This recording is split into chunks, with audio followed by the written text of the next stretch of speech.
શ્રી સ્વામિનારાયણ ભગવાનની જય. અક્ષર પુરુષોત્તમ મહારાજની જય. ગુણાતીતાનંદ સ્વામી મહારાજની જય. પ્રમુખ સ્વામી મહારાજની જય. મહંત સ્વામી મહારાજની જય. આપણે નિષ્કુળાનંદ સ્વામી રચિત હરિસ્મૃતિ ગ્રંથનો લાભ લઈ રહ્યા છે. તો શ્રીજી મહારાજના અંગો અંગની એમને સ્મૃતિ કરી. ત્યારબાદ બીજું પ્રકરણ થાળ ચિંતામણી, જેની અંદર શ્રીજી મહારાજ કઈ કઈ જગ્યાએ કઈ કઈ વાનગીઓ જમ્યા છે એમના તેમને દર્શન કરેલા તેની સ્મૃતિ હવે કરી રહ્યા છે. તો નિષ્કુળાનંદ સ્વામી આ જુદી જુદી વાનગીઓ એમને મહારાજને જમતા જોયા છે એની સ્મૃતિ કરે છે. આપણને થાય કે શ્રીજી મહારાજને તો બધા ભક્તો ભાત ભાતની બધી વાનગીઓ અહીંયા નામ આવે છે, તો કે શ્રીજી મહારાજ એક જ દિવસે આ બધું જમ્યા હોય એવું પણ નથી. આ તો જુદા જુદા સમયાંતરે એમને મહારાજને આવી રીતે આ બધી વાનગીઓ જમતા જોયા હશે. તો ઘણીવાર આપણને મનમાં એવું પણ થાય કે શ્રીજી મહારાજ આટલું બધી વાનગીઓ આવું જમતા તો શું મહારાજને સ્વાદ હતો? તો ભગવાનને કંઈ એવો સ્વાદ નહોતો. આપણે જાણીએ છીએ કે શ્રીજી મહારાજ વર્ણી વેશે વિચરણ કર્યું ત્યારે તો મહારાજે કેટલું બધું તપ કરેલું, પણ એમના ભક્તો ભાવથી લાવે તો શ્રીજી મહારાજ એમનો ભાવ અંગીકાર કરતા. હરિચરિત્રામૃત સાગરની અંદર મહારાજે સરસ આ વાત લખી છે. એમાં પૂર 11મું ને તરંગ 62મું એમાં મહારાજ કહે છે, જૂનાગઢમાં શ્રીહરિ જમતા જમતા વર્ણીને કહે, વર્ણી એટલે મુકુંદ વર્ણીને કહે કે જમ્યા વિનાનું કોઈ ભોજન રહેવું જોઈએ નહીં. અમે જો કોઈ ભોજન જમવાનું ભૂલીએ તો તમારો વાંક ગણાશે, કારણ કે અનંત પ્રકારના ભોજન અનંત સ્થળોથી શ્રદ્ધાળુઓ તરફથી આવેલ છે, તેની અમને ખબર રહેતી નથી, માટે તમારે અમને સંભાળવું. તો જો શ્રીજી મહારાજ શું કહે છે કે આ બધા ભક્તો અનંત જગ્યાએથી અનંત પ્રકારના ભક્તો શ્રદ્ધાથી બનાવીને લાવે છે, એટલે અમે ભૂલી જઈએ તો તમારે અમને કહેવું. તો જો શ્રીજી મહારાજને તો ભક્તોનો ભાવ પૂરો કરો તો. બાકી આ બધી વાનગીઓ મહારાજ જમતા એમના અંતરમાં કંઈ સ્વાદ નથી. હમણાં જ આપણે સ્વામી બાપાનો રિપોર્ટ વાંચીએ છીએ 1982, એમાં પણ એક સુંદર પ્રસંગ આવ્યો કે બાપા જમવા બેઠેલા અને વિવેકસાગર સ્વામી આવ્યા અને બાપા જોડે પ્રસાદી માંગી તો મગ આપ્યા. પછી વિવેકસાગર સ્વામી જમ્યા ને કે આ મગમાં તો મીઠું જ નથી. તો બાપા કે એમ મીઠું નથી? પછી ફરી બાપાએ લઈને ચાખ્યું. તો જો હવે પ્રમુખ સ્વામી મહારાજ ક્યાં ન જમતા હતા તો એમને ખ્યાલ પણ ના આવ્યો અને એમને વાત પણ ના કરી. હવે એવું નથી કે બાપાને ખ્યાલ નથી આવતો. જ્ઞાનેશ્વર સ્વામી તે જ વખતે સરસ ઉલ્લેખ કર્યો કે થોડાક મહિનાઓ પહેલાં જ ત્યાં સારંગપુરમાં હતા, બાપાના એને ધોતી પહેરતા હતા અને બાજુમાં આમ કઢી બનતી હતી. તો જે સંત બનાવતા હતા એને બાપા શું કે જો કઢીમાં વઘાર વ્યવસ્થિત કરવાનો, એને વ્યવસ્થિત ઉકાળવાની, અને કે જો અમારા દેવચરણ એવી કઢી બનાવે કે આમ દાઢમાં સ્વાદ રહી જાય. તો બાપાને સ્વાદની પાછા આવા વખાણ પણ કરી શકે છે, છતાં પણ મગમાં મીઠું નહોતું તો બાપા ફરિયાદ પણ નથી કરતા. તો એ શું દેખાડે છે કે એમનામાં સ્વાદ નથી, પણ સ્વાદને સ્વીકારે છે કે પોતાના ભક્તોને લાભ આપવા માટે.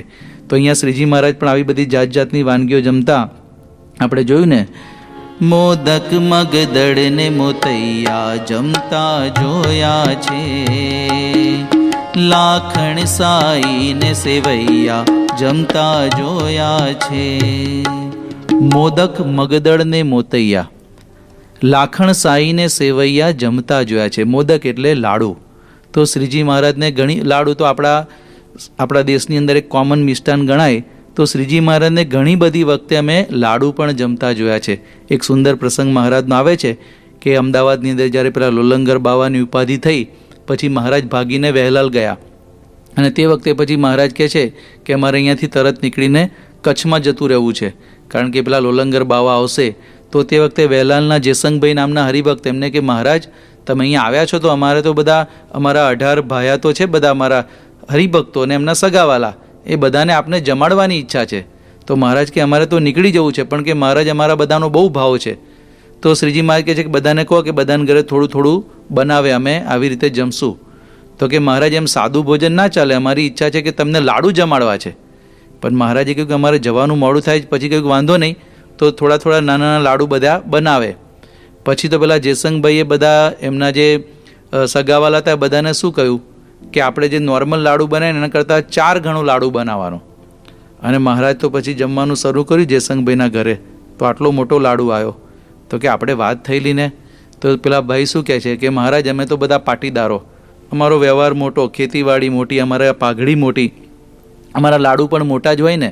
એમ કહીને પછી મહારાજ પણ હસ્યા અને એવો પ્રસંગ આવે છે, આ જીવન ચરિત્રની અંદર જ આ પ્રસંગ લીધેલો છે બીજા ભાગની અંદર, કે મહારાજે 18 જણને ઘરે ગયા અને લાડુ ત્યાં જમ્યા. તો શ્રીજી મહારાજ આવી રીતે લાડુ જમતા એની પણ સ્મૃતિ આપણને આ બધા પ્રસંગોમાં થાય છે. પ્રમુખ સ્વામી મહારાજનો પણ પ્રસંગ હમણાં જ આપણે વાંચેલો. 1980માં બાપા આવ્યા ત્યારે અહીંયા અરવિંદ ગુરુના ઘરે ગયા. યોગીજી મહારાજ જ્યાં જમવા બેસતા ત્યાં જ બાપા બેઠા અને તે વખતે એમને પ્રેમથી લાડુ બનાવેલો, તો આખો લાડુ બાપાને જમાડ્યો. આખી યાત્રામાં બાપાએ મિષ્ટાન લીધું જ નહોતું, પણ એમના ઘરે એમને ભાવથી લાડુ બનાવેલો, તો બાપા ત્યારે લાડુ જમેલા. 2017માં અહીંયા પૂજ્ય મહંત સ્વામી મહારાજ આવ્યા લંડનની અંદર. પછી એક વખત અહીંયાથી પૂજા પૂરી કરીને સ્વામી ઉતારે ગયા અને તે વખતે સ્વામી કે આપણે સંતોને પ્રસાદી આપવી છે, તો લાડુ લઈ આવ્યા. પછી બધા સંતોને લાડુ આપ્યો. પછી સંતોએ પૂછ્યું કે બાપા તમને આવી રીતે યોગીજી મહારાજે લાડુ જમાડેલો? ત્યારે મહંત સ્વામી મહારાજે વાત કરી કે મુંબઈમાં એક વખત હું બીમાર હતો એટલે સૂઈ ગયેલો. તો યોગી બાપા જમવા બેઠા અને કહ્યું કે મહંત સ્વામી ક્યાં છે? કહ્યું બીમાર છે. તો કે બોલાવો, એમને જમવું નથી. તો કે બોલાવો, આપણે એમને ખાલી દાળ ભાત જમાડીશું.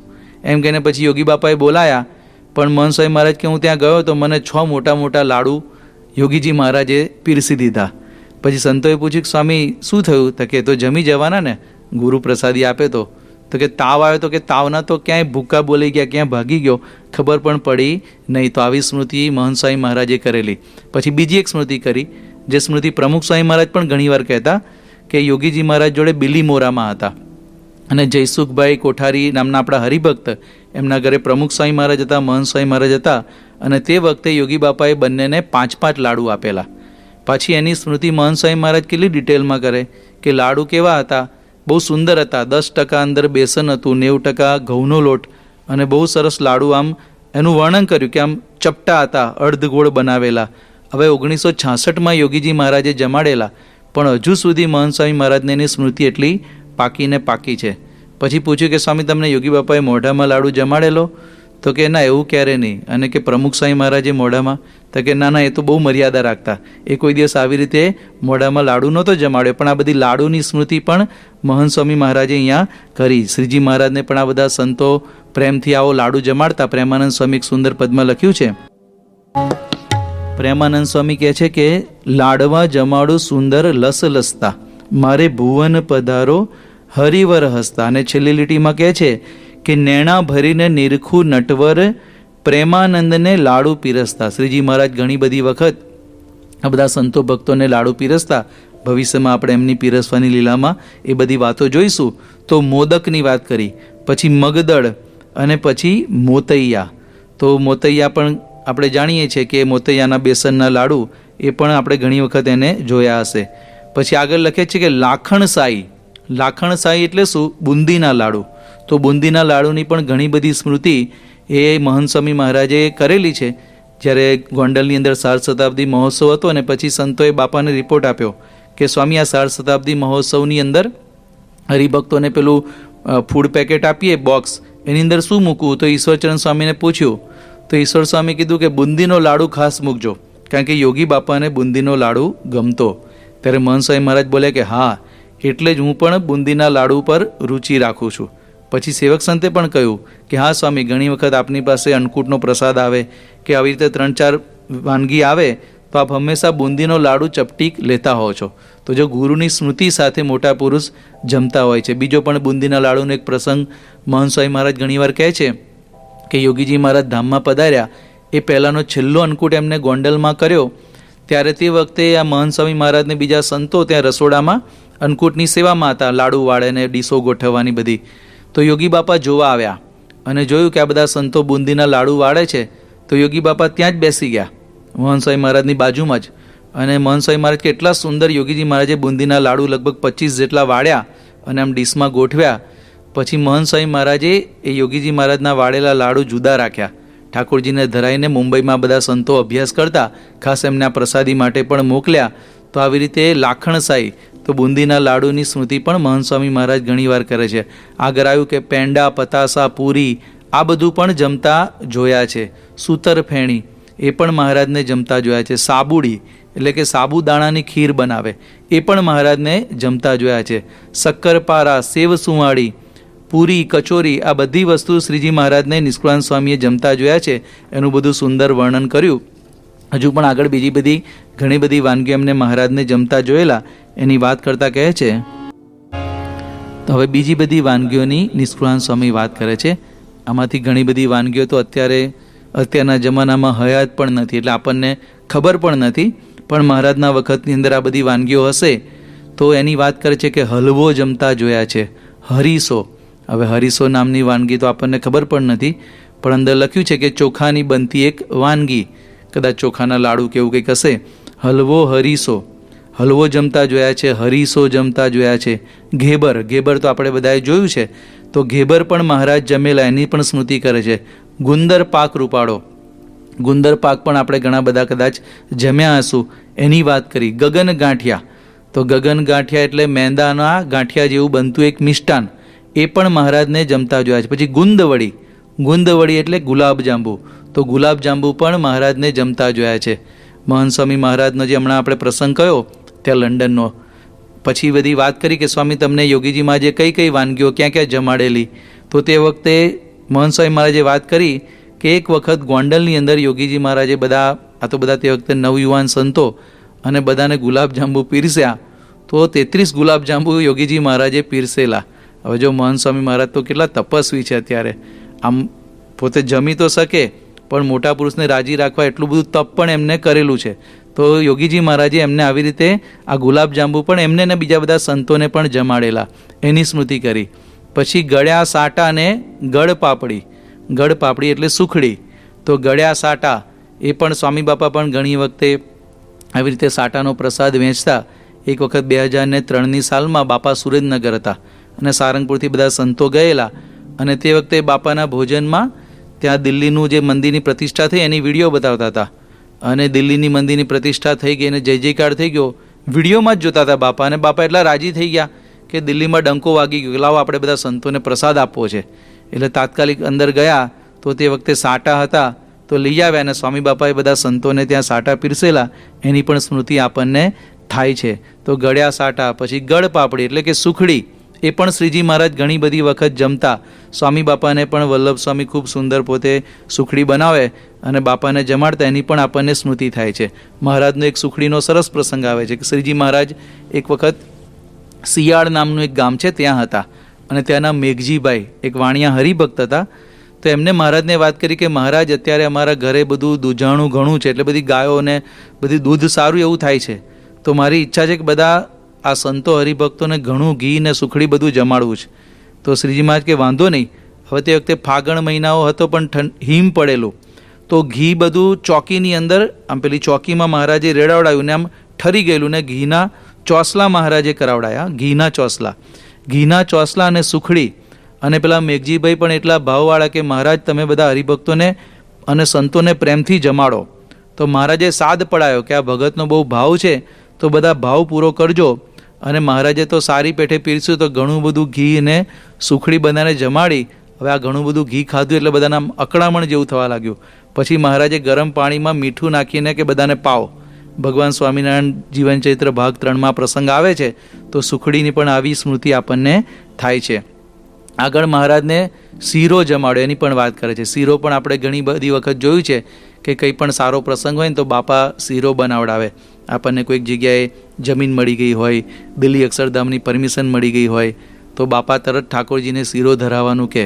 અને પછી શીરાનો પ્રસાદ ક્યારેક મગનો શીરો, રવાનો શીરો તો હોય, પણ ક્યારેક મગનો અને બદામનો એવો પણ શીરો બાપા ઠાકોરજીને જમાડવાનું કહેતા. શીરાનો એક પ્રસંગ આપણને એવો પણ યાદ આવે છે કે ત્યાં મુંબઈની અંદર એક વખત ઉત્સવ થવાનો હતો અને નગરનું પેલું પ્રારંભ કરવાનું હતું ખાતમુહૂર્ત જેવું, અને તે વખતે હરિકૃષ્ણ મહારાજને ધરાવવા સંતો આમ તાજો શીરો બનાવીને લઈ આવ્યા અને સીધો બાપાને કહ્યું ઠાકોરજીને ધરાવો. પણ બાપા કેટલા આમ ચકોર, સ્વામીએ તરત આમ શીરામાં સહેજ આંગળી બોડીને જોયું તો એકદમ ગરમ હતો.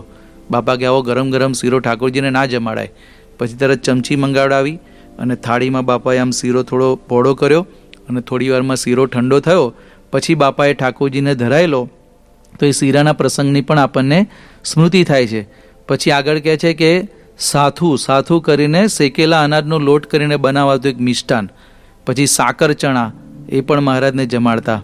પછી મરકી, મુરબો અને મૈસૂબ આપણને ખબર છે. આ બીજી બધી વાનગી કદાચ આપણને બહુ ખ્યાલ નથી, પણ મૈસૂબને તો મીઠાઈનો રાજા કહેવાય. એની પણ બાપાની ઘણી બધી સ્મૃતિ છે. એક પ્રસંગ તો કેવો બને, તો સારંગપુરમાં બાપા જમતા હતા અને આપણા પૂજ્ય આદર્શ જીવન સ્વામી વગેરે સંતોનો વર્ગ એ બાપાની આગળ કંઈક રજૂ કરતા હતા સંસ્કૃતની અંદર, અને એમને એમ યુક્તિપૂર્વક બાપા જોડે પ્રસાદ માંગ્યો. આમ પેલું સંસ્કૃતમાં આખું આમ સંવાદ જેવું કરતા હતા અને યુક્તિપૂર્વક પ્રસાદ માંગ્યો. 6 સંતો હતા અને તે વખતે પછી થાળમાં મહેસૂબ હતો અને બાપાને કીધું કે બાપા પ્રસાદ આપો. અને બાપાએ પણ તે વખતે કેવી લીલા કરી કે આમ જનરલી હાથમાં આપે, પણ બાપાએ આમ ઉછાળીને આપ્યો, એટલે સંતો કેચ કરવાનો. તો સ્વામી બાબા પણ એટલું સુંદર રીતે ઉછાળે સીધો પેલા સંતના હાથમાં જ જાય. તો 6 સંતોને બાપાએ એવી રીતે મહેસૂબ આપ્યો. પછી બીજા કેટલાક બ્રાહ્મણ સંતો હતા એ પણ આવી ગયા કે બાપા અમને આપો, અમે ભલે ભણ્યા નથી, અમારો શું વાંક. તો પછી તો અંદરથી ડીશ મંગાવી પડી અને બાપા એમને પણ આપ્યો. પછી તાજપડના આપણા દાસભાઈ છે હરિભગત, એમને કીધું બાપા અમારા હરિભક્તોનો શું વાંક, એ તો આમ દૂર હતા. તો બાપાએ આમ ઉછાળ્યો તો એમને પણ કેચ કરી લીધો. તો તે વખતે 32 જણને બાપાએ આવી રીતે સુંદર મહેસૂબનો પ્રસાદ આપેલો, એની પણ સ્મૃતિ આપણને થાય છે. મહેસૂબનો એક બીજો સુંદર પ્રસંગ છે. બાપા અમદાવાદમાં હતા અને થાળમાં મહેસૂબ આવ્યો, તો સ્વામી આમ ચપટી લે હંમેશા ઠાકોરજી પ્રસાદ, પણ બાપાએ ખાધો ને પછી કીધું કે આ મહેસૂબનું ઘી છે ને એ પહેલાં બીજે ક્યાંક વપરાયેલું છે. એમ કરીને પહેલાં જે બધા ભંડારી સંતોને આપ્યું. જુઓ હવે તો બધા નિષ્ણાત કહેવાય, ભંડારી જ હતા, પણ કોઈને ખબર ના પડી. હવે જો બાપા કેટલા ચકોર છે, પછી સ્વામીએ એ પણ કહી દીધું કે આ ઘી છે ને પહેલાં બીજી કોઈક વાનગીમાં, હવે કઈ વાનગી હતી એ પણ બાપાએ કહી દીધી. અને પછી ખરેખર તપાસ કરીને તો બાપાની વાત સાચી હતી. તો જે સ્વામી બાપાની કેટલી ચકોરતા એ પણ આપણને આ મહેસૂબ જ્યારે યાદ કરીએ ત્યારે એ પ્રસંગ યાદ આવે છે. આગળ બીજી બધી ઘણી બધી વાનગીની વાત નિષ્કુળાનંદ સ્વામી કરી છે, આપણે આગળના સેશનની અંદર જોઈશું. તો જો આવી રીતે ભગવાનને આપણે પણ જ્યારે જમવા બેસીએ તો જમતા જમતા સ્મૃતિ કરવાની, જે કંઈ વાનગી હોય, ભલે કે આવી બધી વાનગી જોવાની જરૂર નથી. આપણે દાળ ભાત રોટલી શાક જમતા હોઈએ તો આપણે ઘણીવાર બાપાને જમતા જોયા છે, મહંત સ્વામી મહારાજને જમતા જોયા છે. તો જમતા જમતા પણ મોટા પુરુષની આવી સ્મૃતિ કરીએ તો નિષ્કુળાનંદ સ્વામીએ પણ જુદી જુદી જગ્યાએ મહારાજને જુદી જુદી વાનગીઓ જમાડેલી એની સ્મૃતિ પોતે કરે છે. તો આપણે પણ આવું સ્મૃતિનું અંગ પાડીએ. કારણ કે યોગીજી મહારાજે કહ્યું ને, સમર્થી દુઃખની હળનારી. ગમે તેવા દુઃખ હોય પણ મોટા પુરુષની સ્મૃતિ કરીએ તો આપણા બધા દુઃખ ટળી જતા હોય છે. તો આપણે પણ આવી રીતે મોટા પુરુષને જમતા દર્શન કર્યા હોય એની સ્મૃતિ કરીએ અને આપણું જીવન ધન્ય બનાવીએ, એ જ એમના ચરણોમાં પ્રાર્થના. શ્રી સ્વામિનારાયણ ભગવાનની જય.